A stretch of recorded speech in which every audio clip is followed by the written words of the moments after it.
Wake up in the morning, everything's alright. At the end of the story, you're holding me tight. I don't need to worry, am I out of my mind? It's hard to see you, but I wish you were right here.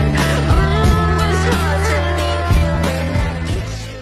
Assalamualaikum warahmatullahi wabarakatuh. Perkenalkan, nama aku Juliet Indah Sentia Bella.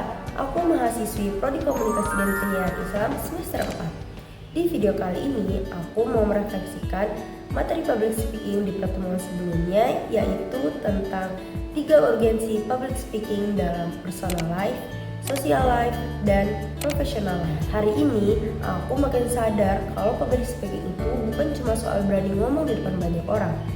Selama ini mungkin aku atau teman-teman juga mikir kalau public speaking itu sekedar pidato, presentasi, atau jadi MC.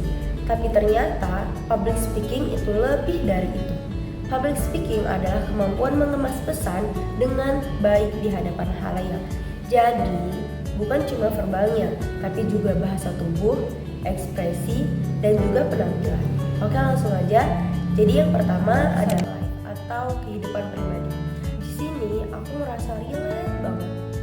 Ternyata public speaking itu berpengaruh banget ke rasa percaya diri. Jadi banyak orang, termasuk aku juga, kadang ngerasa grogi atau demam panggung saat harus berbicara di depan umum. Nah, tapi dengan kita belajar public speaking, kita dilatih untuk mengatasi kecemasan itu. Kita belajar mengontrol, menyusun pikiran, dan menyampaikan pendapat dengan lebih terstruktur. Selain itu, public speaking juga membentuk personal branding. Cara kita berbicara itu mencerminkan siapa kita ke orang lain. Orang bisa menilai kapasitas kita, wawasan, atau bahkan karakter kita dari cara kita menyampaikan sesuatu. Karena sebelum kita berbicara, kita harus paham dulu nih apa yang mau kita sampaikan dan siapa audiens kita.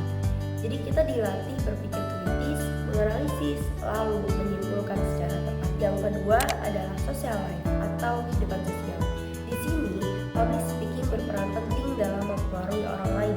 Bukan arti manipulatif, tapi bagaimana kita bisa menggerakkan, mengajak, atau memberi pemahaman kepada masyarakat.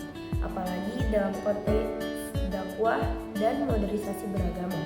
Menyampaikan pesan itu harus persuasif, humanis, dan bijaksana. Sebagai mahasiswi Prodi Komunikasi dan Penyiaran Islam, menurut aku ini penting banget karena kita nggak cuma dituntut bisa berbicara, tapi juga menyampaikan pesan yang membawa nilai kebaikan. Nah, public speaking juga penting dalam berbagai bidang. Contohnya, kepemimpinan. Seorang pemimpin harus bisa menjadi jembatan komunikasi dalam organisasi atau lingkup apapun itu. Kalau komunikasinya nggak jelas, pasti bakal terjadi miskom. Yang ketiga, dalam professional life atau dunia kerja. Dan di sini aku makin sadar kalau public speaking itu bukan lagi pilihan tapi kebutuhan. Karena banyak profesi yang mensyaratkan kemampuan berbicara di depan umum, seperti akademisi, peneliti, dakwah, broadcasting, jurnalis, dan bahkan di dunia bisnis. Nah, kalau kita ingin menjadi penyiar, reporter, motivator, dan lain sebagainya, kemampuan public speaking ini benar-benar modal utama kita menjadi skill penunjang kesuksesan karir tersebut. Nah, dari materi kemarin, refleksi pribadiku, aku harus lebih serius lagi melatih kemampuan public speakingku. Karena apa? Karena public speaking bukan hanya untuk nilai mata kuliah, tapi untuk bekal jangka panjang. Karena public speaking menyentuh 3 aspek kepentingan kehidupan, yakni pribadi, sosial, dan profesional. Aku juga belajar bahwa public speaking yang baik itu bukan soal siapa yang paling keras suaranya, tapi siapa yang paling jelas, terstruktur, dan mampu menyentuh audiensnya.